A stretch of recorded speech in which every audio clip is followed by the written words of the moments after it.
पांचाल देशाचा पराक्रमी राजा द्रुपद एकेकाळी हस्तिनापूरचे गुरु द्रोणाचार्य यांचा मित्र होता. मात्र कालांतराने गर्वाने आंधळा झालेल्या द्रुपदाने द्रोणाचा अपमान केला. द्रोणाच्या मनात त्या अपमानाचा ठसाच बसला. त्यांनी पांडव आणि कौरवांकडून गुरुदक्षिणा मागितली. द्रुपदाला पराभूत करून बंदी बनवून त्यांच्या समोर आणण्याची कौरव प्रथम युद्धाला गेले, पण द्रुपदाच्या सामर्थ्यासमोर ते टिकू शकले नाहीत. पांडव मात्र दुसऱ्याच मातीचे बनले होते.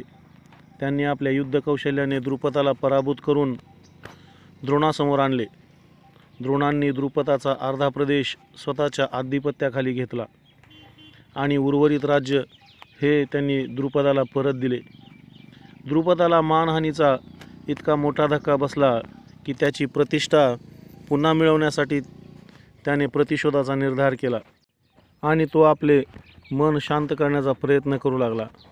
परंतु एके दिवशी द्रुपद हा कल्याणी नगरीतील ब्राह्मणांच्या वस्तीत पोहोचला, जिथे त्याची भेट याज व उपयाज या कर्मकांडी ब्राह्मण भावांशी झाली.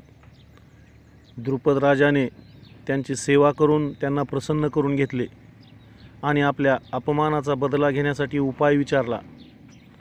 त्यावरती याज म्हणाले की एक विराट यज्ञ करावा लागेल आणि अग्निदेवाला प्रसन्न करावे लागेल. त्या योगाने तुम्हाला एक बलवान पुत्र मिळेल आणि तोच तुमच्या या पराभवाचा बदला घेईल. द्रुपद राजाने याज व उपयाज यांच्या मदतीने यज्ञ सुरू केला. यज्ञाच्या अग्निकुंडातून प्रथम एक तेजस्वी योद्धा प्रकट झाला. त्याचे नाव ठेवले गेले धृष्टद्युम्न, जो शस्त्रास्त्रात प्रवीण होता. त्याच्या पाठोपाठ एक तेजस्वी कन्या प्रकट झाली.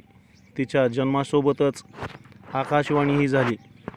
ही कन्या क्षत्रियांचा नाश आणि कौरवांचा संहार करण्यासाठी जन्मली आहे.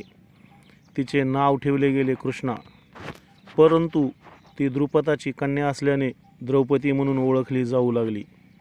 द्रौपदीचा सौंदर्य व गुण विशेष होते. तिच्या जन्मामागेही एक कथा होती. द्रौपदी ही पूर्वजन्मी एका महान ऋषीची कन्या होती.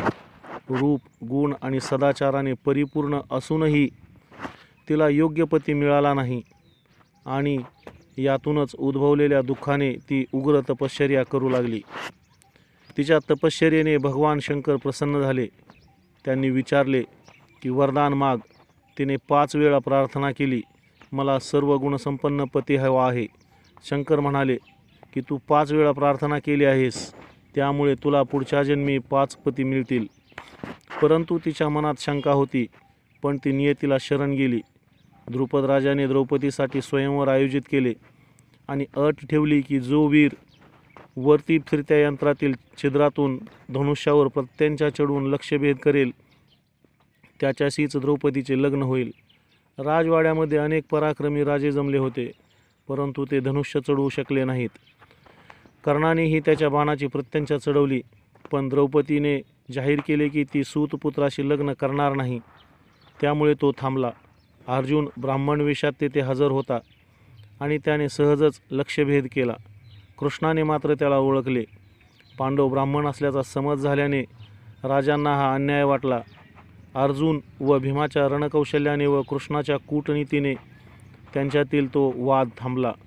पांडव द्रौपदीला घेऊन आपल्या कुटीवर आले. कुंतीने त्यांना न पाहता सर्वांनी मिळून भिक्षा वाटून घ्या असे म्हटले. कुंतीचे शब्द सत्य करण्यासाठी द्रौपदीचे 5ही पांडवांशी लग्न लावण्यात आले. व्यासांनी स्पष्ट केले की हे विवाह